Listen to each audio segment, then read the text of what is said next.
This is an episode we've been trying to get done for 2 seasons now. We are going to look back on the 2009 and 2010 Leadville 100s, and specifically the 2 movies that came out of those 2 editions. Yeah, we're so excited about this one. You're going to hear us talk about the pros involved in those editions. Lance, Levi, Todd, JHK, and many more. But before any of those names, there was Floyd. Because before there was a Floyd's of Leadville, there was a Floyd Landis in the Leadville Trail 100, the 2007 edition. Now, Floyd finished second that year to the great Dave Weens, but Floyd raced that day on a recently replaced hip, and 1 hour into that race, Floyd crashed really hard. He crossed the finish line bloodied and bandaged.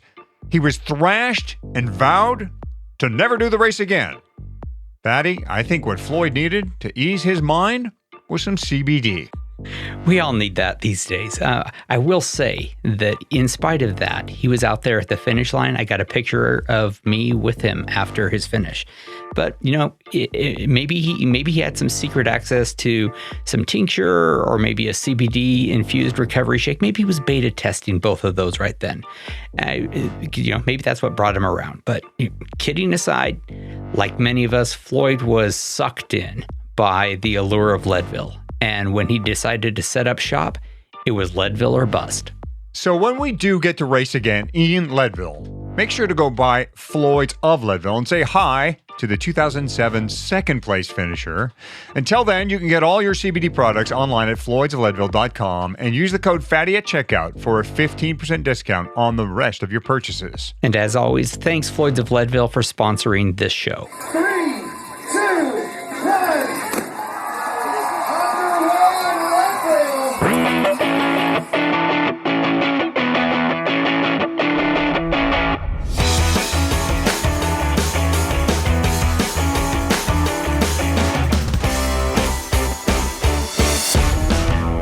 Leadville, the podcast for the 100-mile mountain bike race presented by Floyd's of Leadville. It's season 3, episode 15 of the show that breaks down, builds you up, gets you ready, and freaks you out for the highest and hardest one-day mountain bike race in the country. I'm Michael Hottie, Hottie to most. And I'm Eldon Nelson, founder of FatCyclist.com and the guy most people call Fatty. You are also a cast member in one of the 2 movies this episode will focus on. In 2010, folks, Citizen Pictures approached our very own Fatty to be part in the Race Across the Sky, Part Due. Really, really nice. If you're on a single speed and you pass someone who is not on a single speed, you do a little bit of grunting and you row your bike a little bit so people will look at you and go, hey, you're doing that on a single speed. That's why you ride a single speed.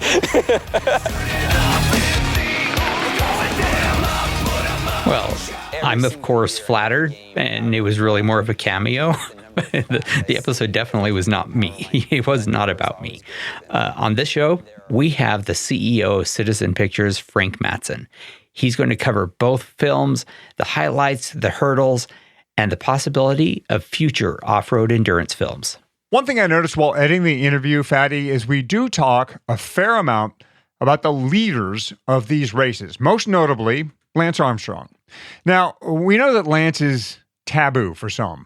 Like, there are a good number of people who would prefer never to hear about him ever again. We get that. But Lance is an undeniable part of the 2009 movie, and Levi, who had his own troubles with PEDs, cannot be ignored when talking about the Race Across the Sky movies either. So please consider this a heads up.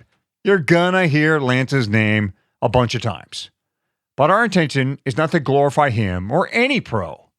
We hope what you hear is a story about how these movies were made, which was our original intention. Yep, and this is really a celebration with Frank of independent filmmaking about a race that we love, and by we, I mean you, me, and definitely Frank Matson. And it's an anniversary as well. It has been a decade since this second movie came out, so we really wanted to highlight these terrific looks at the Leadville Trail 100. Now, this is one of our longer interviews, so we want to give you a couple of reminders about the people who make this content possible right off the bat here. And since this show is about reminiscing, the first year Fatty and I met up in Leadville, long before this podcast became a thing, Fatty was a blogger with a little site called FatCyclist.com. Yeah, what a surprise, huh? That I would name my blog after myself. Yeah, but the real surprise was something you gave me, and that was a coveted Fat Cyclist jersey. It has the Clydesdale logo on it and the website URL, and I still wear it to this day. In fact, it's probably the jersey that draws the most comments from other riders when I'm wearing it around. It's great looking, great fit, and it is made by a sponsor to our show, Fatty. Yep, and that company is DNA, which stands for Dirt and Asphalt. And I have been with them for many years. Their specialty, and the reason I turn to them for my Fat Cyclist wear, is their custom department. DNA can design and make you a custom Italian-sewn kit to show off your club, your family, whatever it is you're promoting in the Leadville 100 or any other event.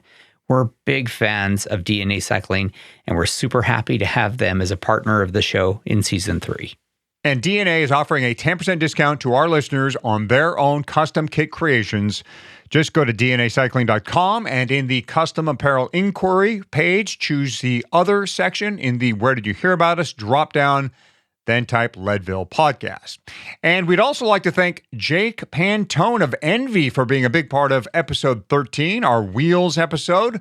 One of my takeaways from that episode is how Envy strikes a balance between adhering to standards and being an innovator.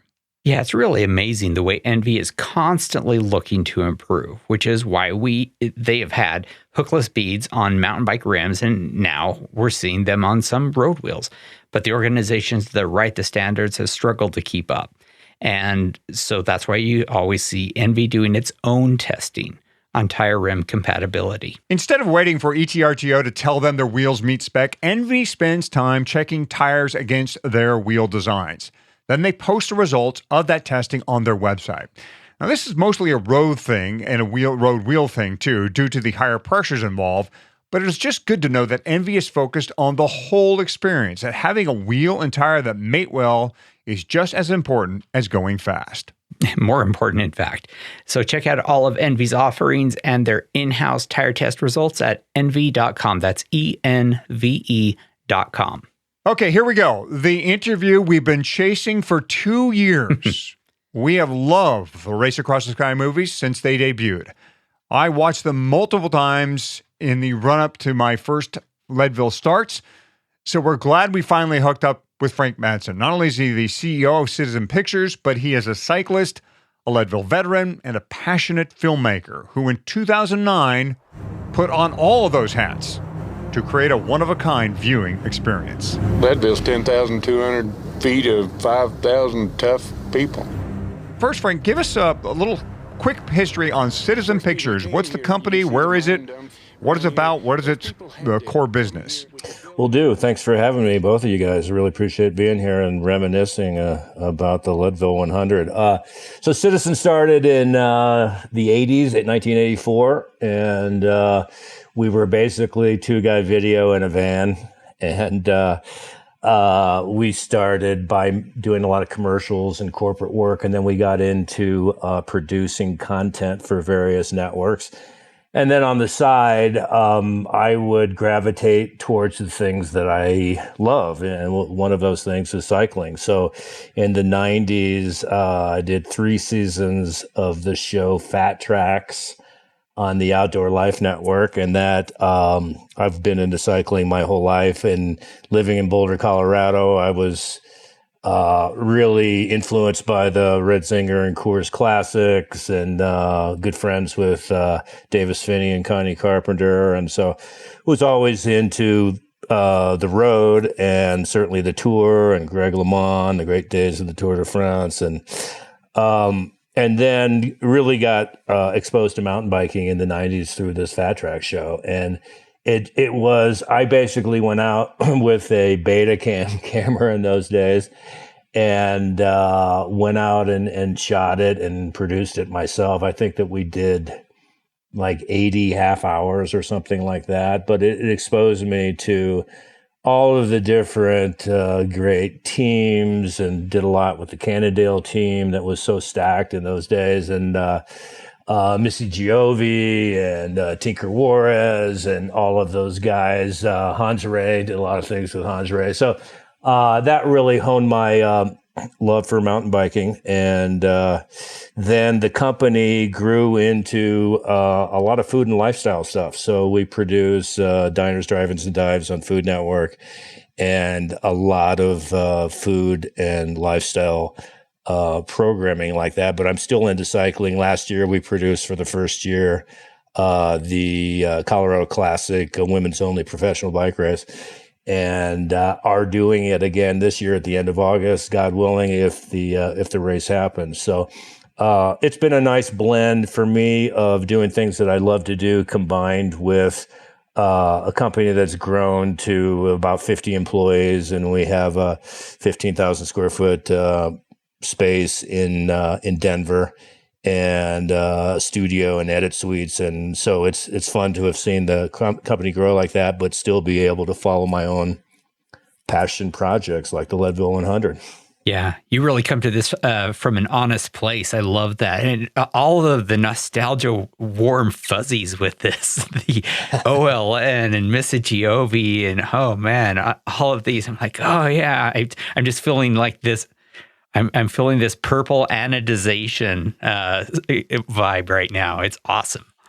That's awesome. So let's talk about the Leadville movies that you created. 2 documentaries. One, I think second time that Lance Armstrong wrote it, and then the 2010 version where Levi Leipheimer was kind of the, I guess, the centerpiece of at least of the race, the person who everyone was watching for. Although I would say the second movie was less about the racer and more about the race. Yeah. What made you decide you wanted to do those particular films? Racing Leadville. I did, I think the first time I did it was in 2004. I've done it a total of 5 times. And it was, I think, the second time of doing it, just being out on the course for, in my case, 9 or 10 hours. Yeah. And seeing the stories right in front of your eyes, I was like, I have to make a movie about this. I got to get something out of all this pain and suffering. So, so that was really my motivation in doing it. So we had considered doing it and talked to Ken Klober, and then started a relationship with Chris Carmichael along the way. We did a bunch of taping of Carmichael training systems in Colorado Springs, and it was, I think, after Lance came back and finished 3rd in the tour that Chris was sending me emails saying, I've never seen Lance at this fitness level, and he's coming to take on Dave Wiens at the Leadville 100, and you guys should really do something on it. So that, combined with Ken being super open about allowing us to do it, we got on board, and we probably only had a short amount of time, like maybe even a month, to prepare to put the movie together. And I think that is in part why the 2 movies, the Lance movie and the Levi movie, are so different. Is the Levi movie, we basically had a full year to really do much more in-depth stories of riders and personalities that were in that race, and I think that's why it's a better movie. But we jumped on board with about a month ago and just figured out how to tackle it. Having ridden it, I had a good idea of how I would want to logistically lay out cameras and how to do it. And this was a time when there were, I don't even know if there were GoPros. There certainly were no drones. I think they were called flips, right? They had there was like a video flip phone. But I remember using that. Cell phone video was really bad, but we had, honestly, that first movie, we used every single camera that we had ever owned. We started with our current broadcast cameras that are Panasonic that based that shot on videotape, but digital cameras on videotape, but that was the state of the art at the time. And then we went backwards sort of with every other camera that we had in our arsenal to get out there. And then since it was self-funded, we 100% underwrote and paid for the production, which was probably $100,000 maybe.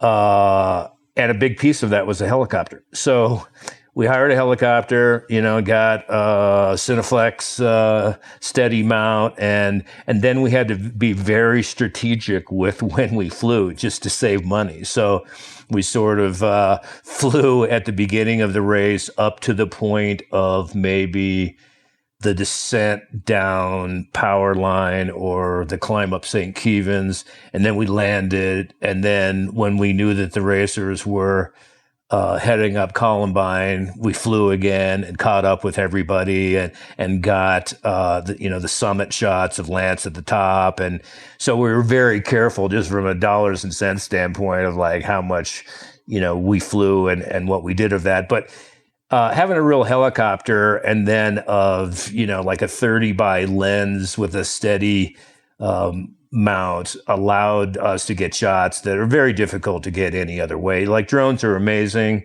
but still that level of a Cineflex mount on a real helicopter just, enabled us to get, I think, much better shots than we would have otherwise. So that was kind of technically how we captured it. We had, I think, 3 people on Columbine, camera on top of St. Kevin's, Power Line, obviously. And then we had 2 guys on a dirt bike doing moto coverage. And that's one thing we didn't, there's just certain places that you can do sort of road race style moto coverage of racing. And that's what we did basically from the bottom of Power Line all the way over to Twin Lakes. We were able to have a moto there with the racers, which was really cool to be able to do. Well, there's no doubt that 2009 was the racier of the 2 movies. I mean, that one clearly was focused in on the front of the race. And I mean, it makes sense. You had a month to get ready. But what was your hope going into that race as far as storyboarding and approach, and what were you thinking going into that event, the first one? Well, originally Levi was supposed to be there, and so that was going to be the head-to-head with Levi and Lance. And I think about 2 or 3 weeks out, Levi crashed and broke his wrist, and so he was out.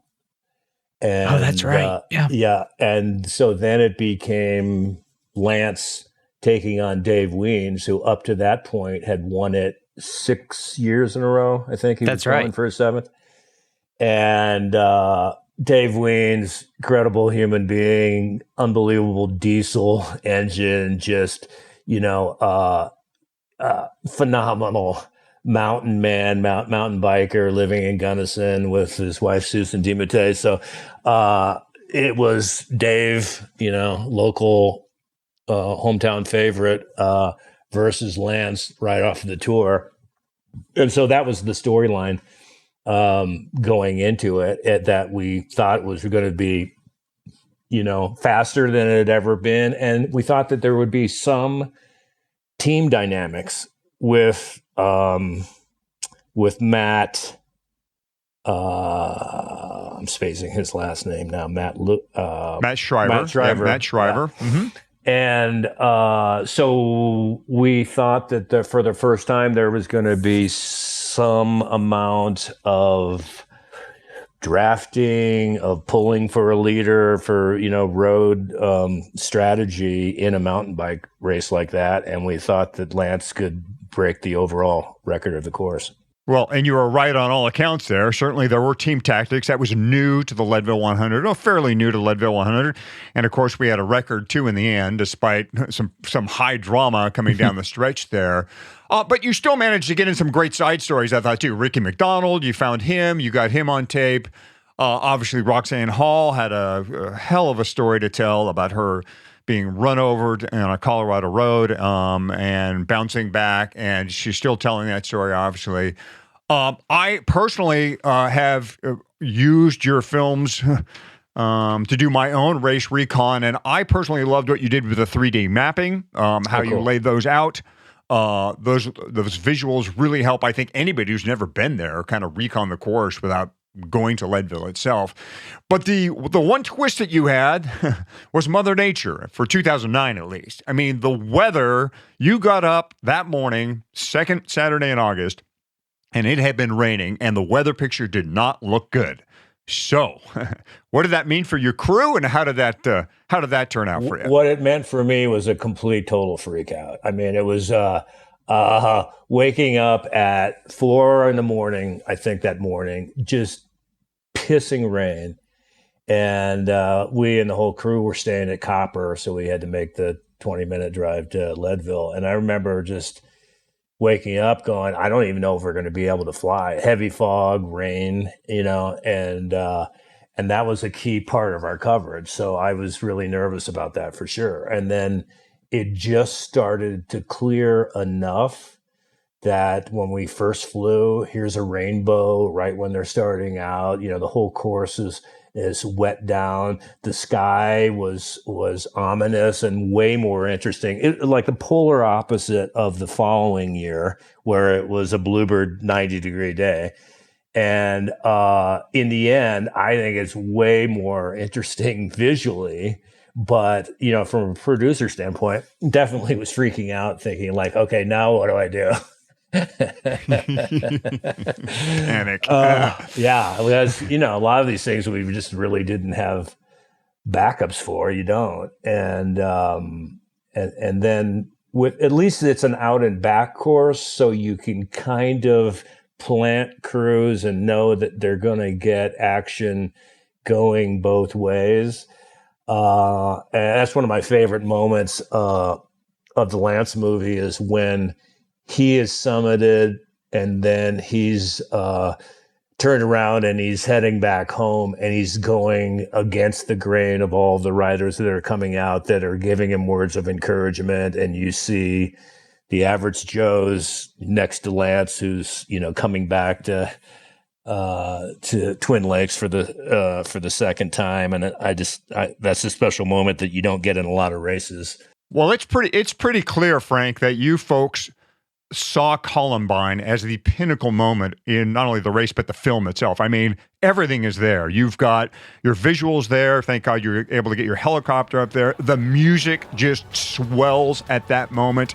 Was that your intention going in, that, Columbine is our moment for this film? Yeah, pretty much. When we saw, first of all, how they were pretty close together, Dave and Lance, up to that point, and then Lance took over. And so it was that defining moment, climbing Columbine. He's on pace to break 6 hours. Who is it? It's Lance. It's got to be Lance. Lance, hopefully. Yeah, there he comes right over the top. There he is, black jersey.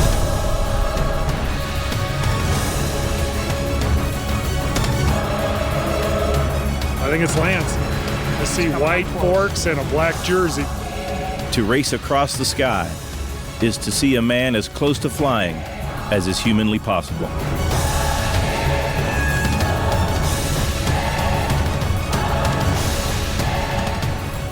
And we had been out 2 weeks prior, and Lance had done a reconnaissance ride up Columbine, and I got a motocross bike and put a photographer on the back, and we chased him up Columbine. And watching him ride Columbine, it was like he had an electric bike, you would say nowadays, but a throttle. And so I knew he was going to be super strong, but that was the defining moment when he put so much time on Dave. And then it was super windy up there. It was probably 40 miles an hour, 50 miles an hour. And I'm giving the helicopter pilot instructions. Yeah, can you come around? Can you do this? And he's like, I'm just trying to keep us airborne. So I quickly shut up. But he was able to, position himself in a way. He constantly sort of doing 360s, and then you have to orient yourself where's the rider? And then we finally got him at that moment when he's cresting the top of the hill. And it was like, it gives me chills now of just what a perfect moment that was, because it's such a majestic Colorado peak, top of Columbine, compressed with the mountains in the background. And to see Lance summit that and, just look like a rocket going up there was, it just was clear. This is the crux of the film.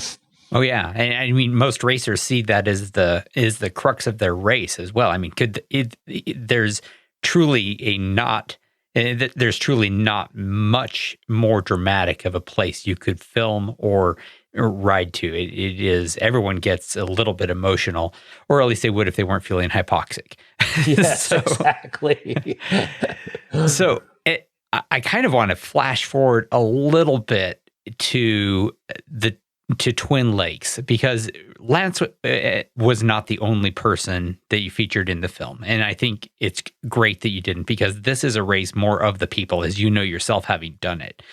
And I think probably the most impactful for me moment of that film was the cutoff at Twin Lakes. The I forget his name, but the older guy who... Oh my God, I can picture that, yeah. Oh yeah, it was just, I mean, an overwhelming. I've never felt such, empathy for someone, because what racer has not visualized what it might be like to have, to have someone stand in your way and say, "I'm sorry, your race is done for the day." I know, and there was another guy coming across, and his wife and son were waiting for him, and they cut him off. And I get teary just like thinking about that. It was just how crushing it was to him.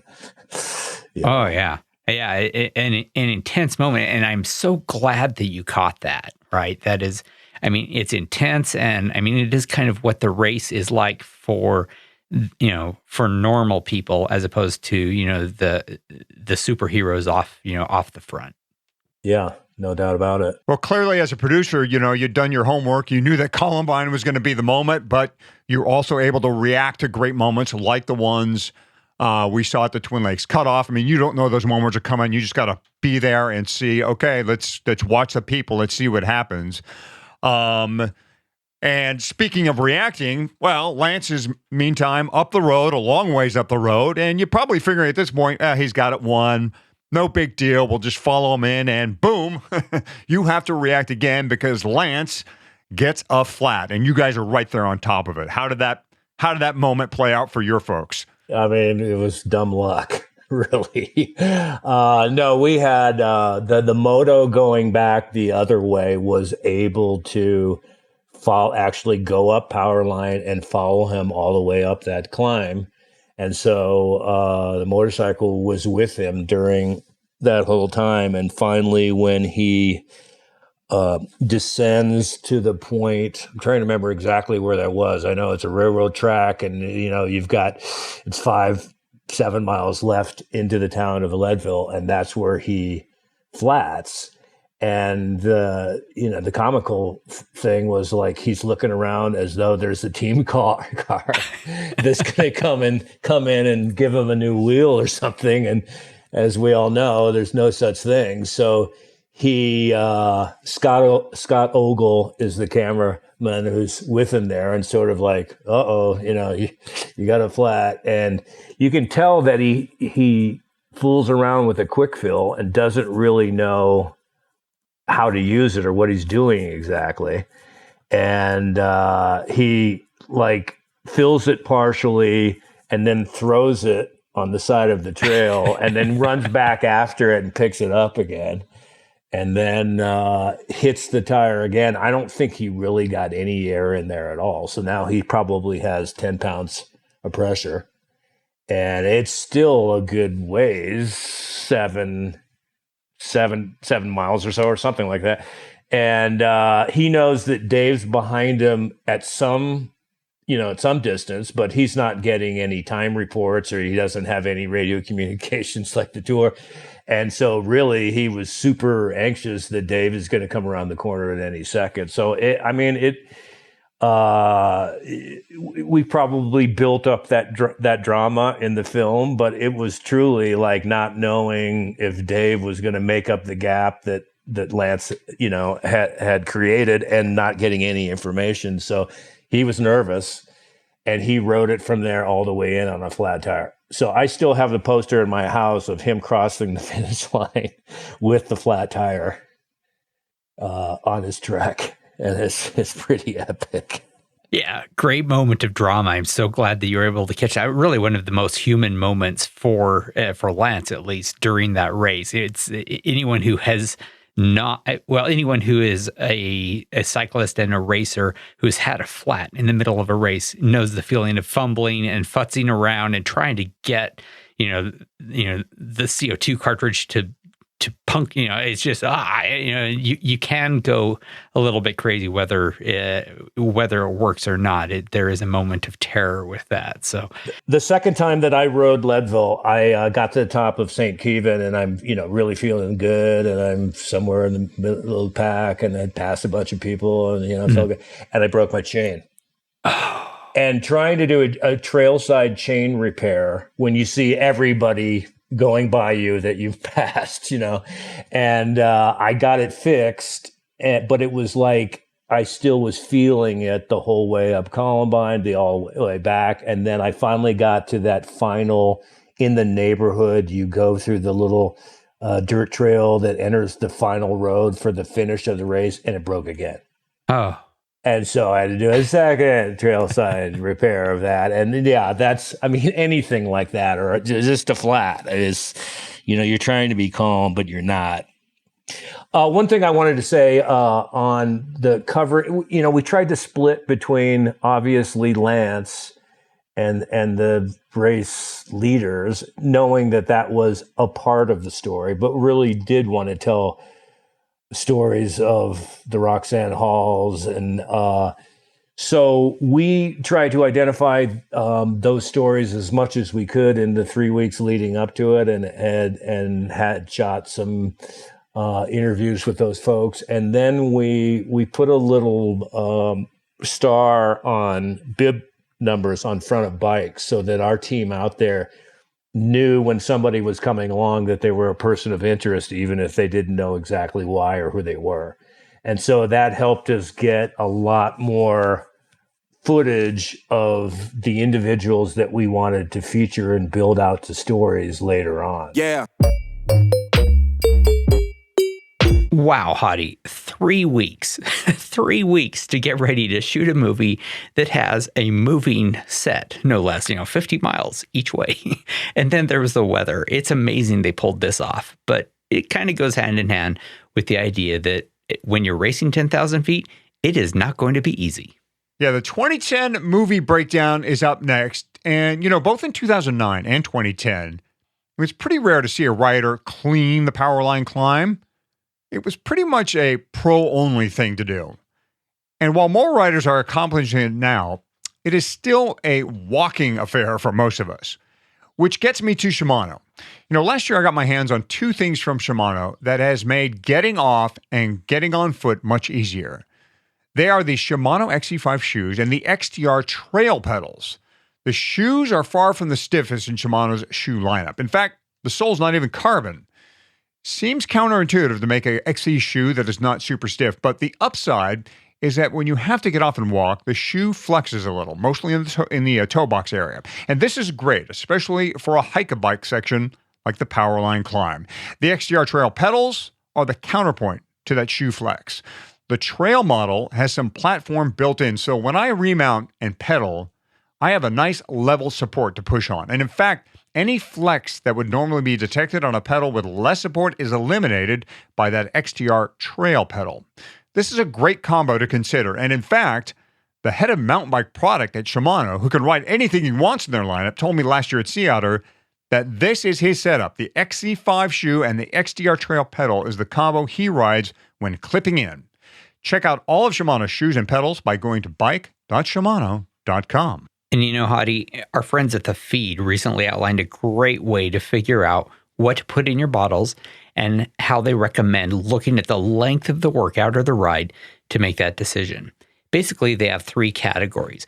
Rides or workouts that go for about an hour, then time on the bike between 60 minutes and 2 hours, and then finally all those longer rides. And for each category, the feed suggests adjusting the number of calories you're getting from your bottles. For those shorter rides, using something like Noon Sports Tab will cover you, because those Noon Sport Tabs just have 10 calories, like a lifesaver, basically. The goal with a 1-hour ride, especially if there's intensity, is to stay hydrated, and Noon Sport has that covered. By the time you need calories beyond that, the ride's over, and you can have a sandwich or whatever. For rides that go up to 2 hours, the feed suggests something like Scratch Sport Hydration Mix. It's 80 calories of easy drinking, all natural ingredients. You keep a gel or 2 in your pocket just in case, and especially if you went into the ride with an empty stomach. And then, of course, there's a kind of rides that people at this podcast love, the long rides. And for those, you want to go with Morton. You can pick either the 160 or the 320 calorie packets, depending on if you like to add something to that, if you like to have a bar or a food or a gel during your rides. And this is what we love about the feed. Not only do they have all the nutrition you need, but they also have terrific advice on how to put it into action. You can find the perfect mix for you and your workouts and get a 15% discount by going to thefeed.com/Leadville. Thanks, Fatty. And we are now commercial free to the finish with our guest, Frank Matson, CEO of Citizen Pictures and the mind behind the Race Across the Sky movies. Now, after finishing the first movie, Frank had that Leadville finish line feeling many of us have experienced, saying, oh, I'll never do that again. Well, tell us, Frank, then, at some point after 2009, someone must have said, hey, how about a sequel? And you said, what, are you kidding? It was perfect. I don't want to touch it. No, part of me had trepidation about redoing it again because of all the things that sort of aligned in doing the 2009 movie, culminating with Lance agreeing to be on stage for a roundtable discussion before the film in Durango. With all of those things just falling into place, I was hesitant to make a sequel, but at the time, it looked like Lance was going to come back to defend, and finally we were going to get the Lance Levi battle between those two guys and who was the best mountain biker. Because before 2009, I don't think anybody really gave Lance any credit for being able to mountain bike. And I think Levi was always giving him crap, like, I'm a great mountain biker. I live in Sonoma County, and that's what we do. And so they had this, shit talking thing going on that I think that that's what led us to wanting to do it again, because it looked like the two of them were going to battle it out. And then I think a couple of weeks prior to the race, the doping stuff started coming out, and Lance pulled out. But still, you went on. So the sequel was, the genesis of it was based on this head-to-head matchup that you saw as a potential, great piece of film. But still, you were committed at that point, and you decided to go ahead with the film, obviously. And as Fatty alluded to, the 2010 film is less about the race anyhow, which what make it great, more about the people in that race, the folks like you and me, in fact, who race it. How did your approach change both from the story side and a technical side in 2010?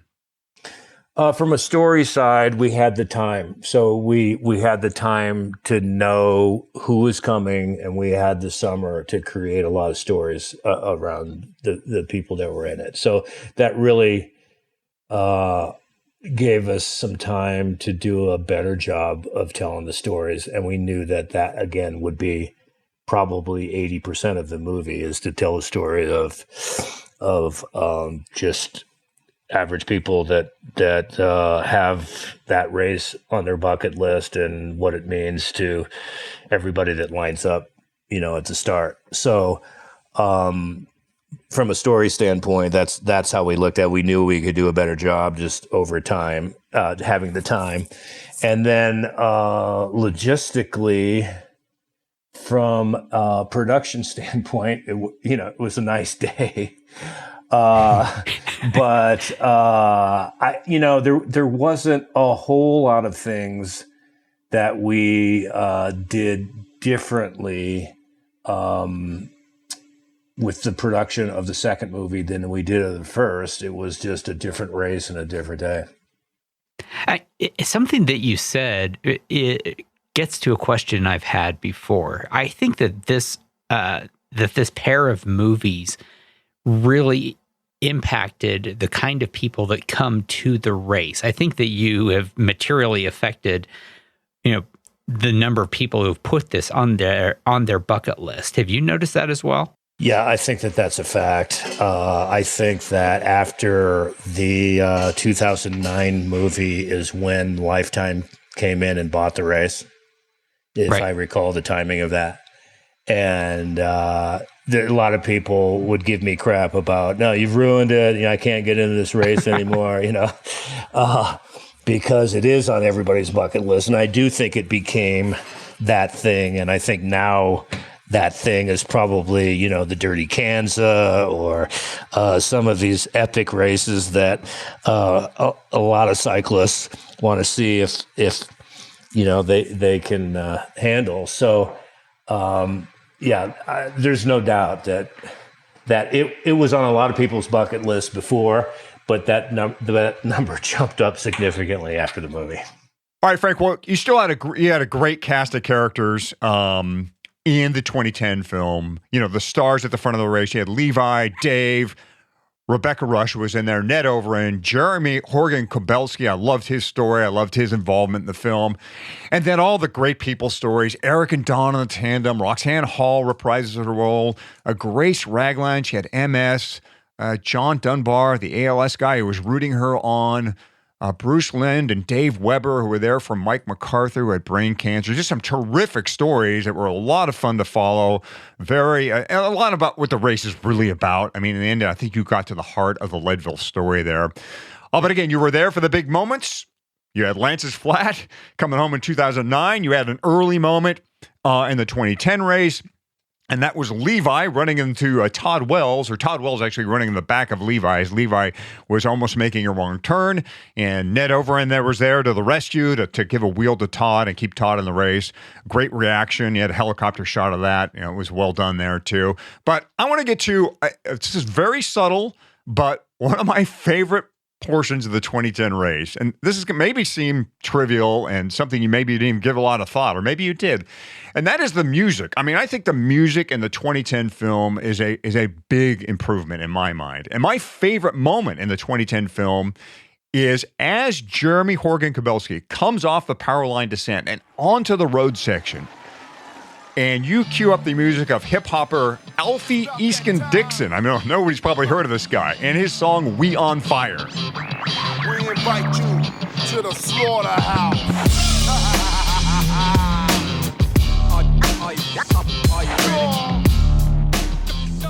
So tell us about the soundtracks and how you thought they should fit into the movie.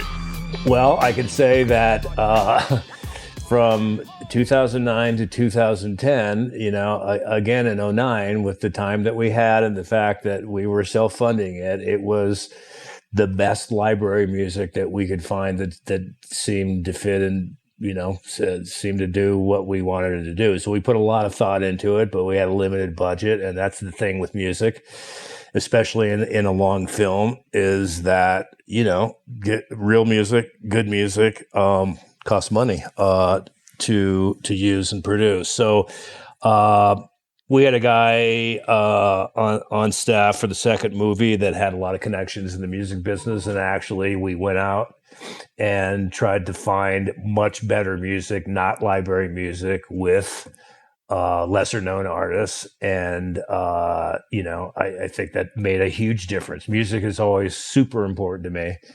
And but you're always, as a producer, limited to what you can afford, and sometimes you can get to artists that will be willing to work with you because they're passionate about the sport as well. But it's a very difficult thing to do, and it usually involves a lot of attorneys, and it gets expensive just to even make requests and do the research and all of that. But that's what we did. Mm-hmm. Well, I can tell you, Fatty, that I have a playlist that I call my Leadville Race Across the Sky playlist, and it is the songs mostly from the 2010 race.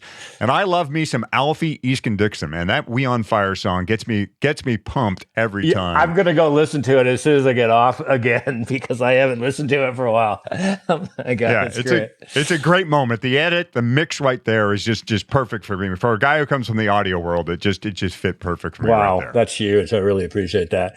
And then we have some just incredible editors at Citizen that really love to get out of their normal lane of doing food and lifestyle, production into something that they can really get creative with. And this was all hands on deck with everybody in the company doing a piece of it, especially with a quick turnaround. The turnaround time from the end of the event to air, I think, was about 6 weeks to completely turn around an entire movie that's mixed and ready for theater and color corrected and all of those things. So, and it's daunting when you start with, 100 hours of footage and you're trying to cut it down to 90 minutes or something just to kind of get your arms around the whole thing.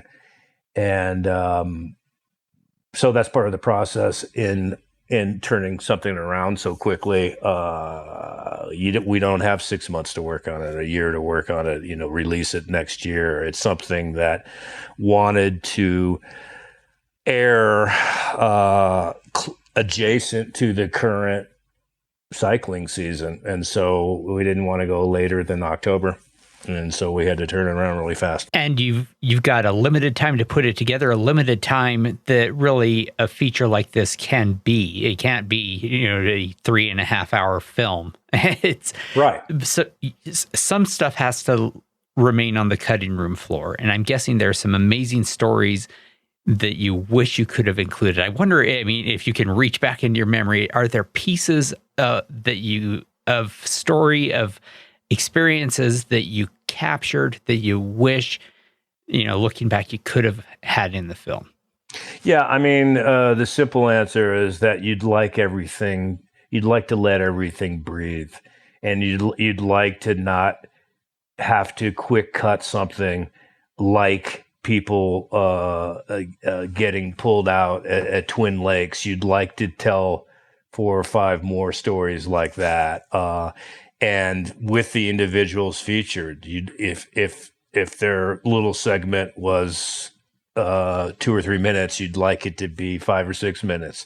So, that's the main thing, is that in trying to come in at something manageable, like an hour and a half to 2, you have to just make those edit decisions. It's, a nice problem that you have all of this more great stuff that you could use that you can't. Nonetheless, it hurts you to not use something that you see as good because you need to move on to telling the rest of the story.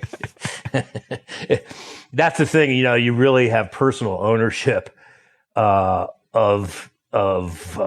shots that you want to see work their way into. So you try to, but there's just always that editorial decision that you have to make to keep on going. And probably extra difficult in your case because you have personal experience with the race. As you mentioned, Yes. You've done the race several times. You've got a 10.5 hour movie in your head that you would like to play. Yeah, exactly. Right? Why can't we just make it? Yeah, 9 hours and 28 minutes or whatever. Yeah. Yeah. What's the fastest time, Fatty, that you did the race in? I've done it in 8 hours and 12 minutes. 8:12. Yes. I've not broken 9. So 8. Not too late. Yes, it is. 8:12, my friend. That is incredible. It really just is. Frank, I've also broken 9 hours, and I'm going to give you a piece of advice I give everyone. Watch the Race Across the Sky movies. Just watch them, and you'll get faster, I swear to God. I don't think that's true. It is true. I want to get back to 2010 again real quick. Again, I thought, you played up Columbine again. I think that's just such a great spot, and how can you miss it? You can't. As a producer, we got to be on top of Columbine again. I think it paid dividends again for the 2010 film. 2009 probably a little stronger, but again, a great theatrical feel up there. It's such a beautiful spot. Powerline coming home, produced some nice fireworks for you. You had Levi dropping JHK, Rebecca Rush making her solo effort home. And this is one of the spots, too, where we hear from our own Eldon Fatty Nelson discussing what it's like to be going up Powerline. In fact, you used Fatty in several spots in the 2010 film. Fatty, for you, how did you get involved in the movie? Did Citizen approach you? How did they find out about you? And what was your role from there? Yeah, I mean, it started with an email from Cindy Ortiz, and she and I just exchanged some email, and we had lunch in, I think it was in the Delaware Inn hotel restaurant, talked a little bit about what I was going to talk about, and then we went and just found a picturesque spot. She asked me some questions. Riding up Columbine, you feel like is the toughest until you start climbing up the power line. There is just a mental aspect to it that as you look up and you see everybody off their bike, we're all off our bike, and we are just pushing our bikes, and our bikes are 3 feet ahead of us, and you're practically laying down. You're at such a steep angle, and at that point, you always question, what am I doing here? Am I honestly paying to do this? Yeah, and you are, and you're going to do it again next year. But at the moment, it seems like a really foolish thing to be doing. When I went and viewed it in the theater, the following September, October, whenever it came out, of course, I was just sweating bullets the whole time, thinking, dreading and also really anticipating and wanting to see, whatever moments I was in. So my memory of the first viewing of that film is very skewed because all I cared about was me. And I actually, preparing for this chat we're having right now, I went and watched it last night. I was like, I had forgotten what a fantastic movie about this race this is. So, 2010 movie. Yeah, it really is, like you say, Hottie. It's a great, capturing of who and what and why and how of this race.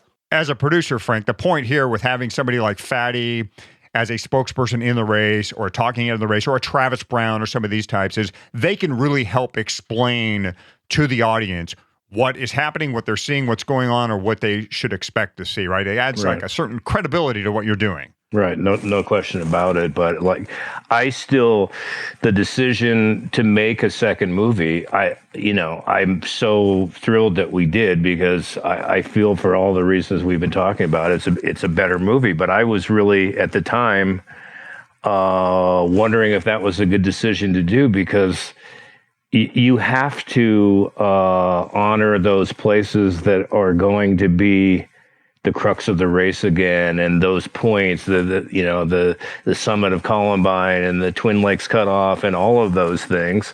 So you can't, because you've done them once, ignore them. But you want to elevate it and do it in a better way, or stay true to those points that you can't not cover. But it is always, you're wondering if people are going to go, yeah, I saw the first one, it's the same thing, and I think it's hard to improve on something that you've done in documenting, a set race like that. So I'm glad. I really appreciate your words about the second film, because I felt that, but at the time I was really uncertain about if we should go ahead and do a second one. Well, I'm glad you took that leap. I really want to know if you were today making, had the urge to make a similar kind of film. I'm guessing it wouldn't be, a third Race Across the Sky. What film would you be making about, for the same audience?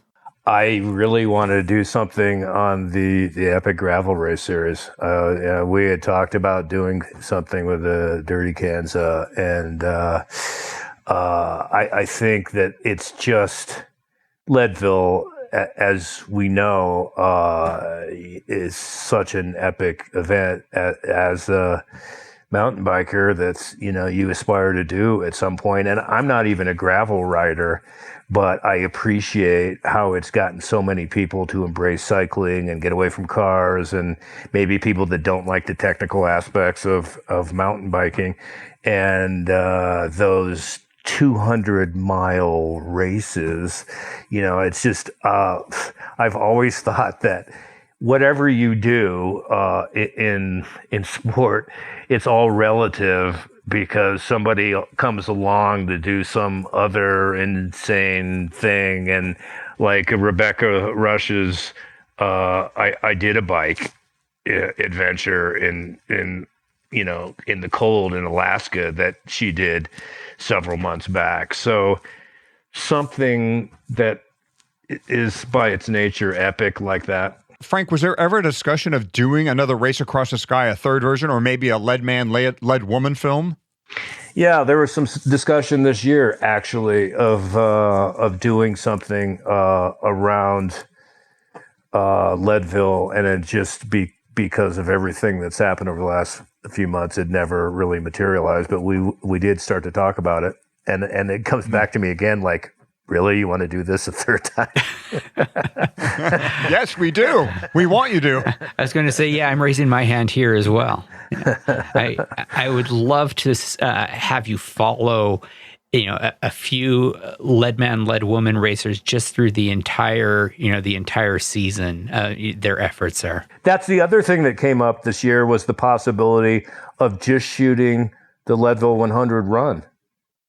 And that was something that years ago, it used to be a Wide World of Sports thing, I think. And, with a 30-hour cutoff, and just how epic that would be too. So, yeah, I mean, that as one of 5 races in the Leadman series or whatever it is just, that's the ultimate. If the films are coming out now, say it's 2019 Race Across the Sky, do you think they'd go straight to Netflix, or do you still see them coming out in theaters first? How would the distribution change for you? I think it would change dramatically. That was the only distribution means that we had, was a one-day theater event. And it's a tough model because it's one day. It's very difficult to promote it and get everybody there on that one day to actually go into theater. I love the theater experience. And that was the thing that I've only had 3 or 4 times in my lifetime, to have a film that I've produced actually be in theater and have a live audience responding to it. It's thrilling. But I would think, a better model would be go directly to Apple, Amazon, Netflix. And that's, it'd probably be budget there to make it, bigger and better. And then it would live there and not just be a one-day event. But the theater experience, and it's old school. And especially with everything that's happened, I don't know if the whole theater experience is going to live. But it was pretty amazing to, have people responding to me that are at a theater in Manhattan watching it live, so that was a thrill that I was happy to be a part of. But nowadays, I'm sure it would be very dramatically different. No, I hope that it's still possible to do something like that.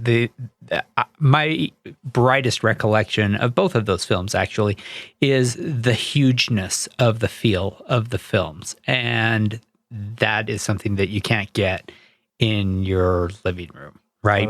On a laptop, I know. Yeah, it's true.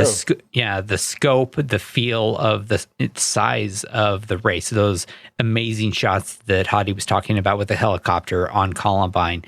Those are just mind-blowing. And boy, I would love to see you do something like that again. Tell us, Frank, what are you working on now? What have you out recently, or what are you working on now that people should be aware of? We're working on a documentary right now with 4 top celebrity chef restaurateurs that have been on Food Network and what they're going through over the last 3 months. And it's been 100% self-shot, where we have sending equipment out and directing them how to do it, what to do. And we have about 80 hours of footage. And it's very compelling seeing them go from total success, 5 restaurants over 20 years, to light switch off overnight, and trying to then get back into some type of curbside delivery and just reinvent themselves. And they're, with no end in sight. We don't really know what the outcome's going to be. So we've been filming that since mid-March, and probably continue through August or September. At some point, if restaurants get back to some kind of partial capacity, we think that that's going to be as good as it gets for a while. So that's something that we're working on. It'll come out in some form towards the end of the year. And we're sort of at that point of wondering if it's a film or if it's a multi-part series that's on Food Network or something. But it would be nice, again, to potentially get something like that in theaters. And it's very emotional, very compelling, and so that's something that I'm really excited about that we're working on now. And then we've been producing from home, Diners, Drive-Ins, and Dives. We've actually done 15 shows where we have sent cameras, GoPros mostly, out to Guy Fieri's house. Chefs dial in on a Zoom call, and then they send all of the mise en place ingredients of their dishes to Guy via FedEx, and then he recreates the dish while they're on watching, and it goes back and forth, and it's actually done really well. It's rated well, and it's just kind of reinventing how we do that show on the road. And we're at June 2nd, and I think in a couple weeks we'll actually get back out on the road and start filming again. But it's a sketchy time. There's no immediate testing, so we're trying to do it with scaled down crews, and every single show around us that uses a stage or a large production team is shut down. And probably will be through most of the year. Maybe they'll get back in the fall, but at this point, putting 100 people in a studio and flying in people, and it's not ready yet. Yeah. Well, I love the way that you are continuously adapting and finding ways to get things done. So, maybe put some GoPros on some amazing cyclists, get a GoPro to Dave Weens, to Lil Wilcox, to Rebecca Rush, and tell them to go out, have an adventure. I would watch that movie. That's awesome. That sounds good. Nothing's like Leadville. It's not just the course, it's everything. It's the community, it's the altitude, everything about the race is just, I've never ever experienced it in any other race. Fatty, sounds like we're all in agreement that the 2010 film is our favorite of the two. And that mostly comes down to the amount of lead time Citizen had. 3 weeks compared to 3 seasons, as in fall, winter, and spring, is a significant jump in time to plan. It really is. The sound, the look of the thing, and just sort of all of the stories that build up really shine through. I love the 2000 film, and not just because I'm in it. So I would say if the movies are not already part of your collection, get them. They're on Amazon Prime. That's the way I get them. The DVDs are a little more difficult to come by, but you can stream or you can download them, and do some searching on eBay. You can find a DVD, and they just make great visual recons. They can fill some of the void left by this year's cancellation, and when we do get to race again, they serve as motivation to train and shoot for whatever goal you have in mind. Now, I still have my hard copies and continue to pop them in when I long for that Leadville Trail 100 experience.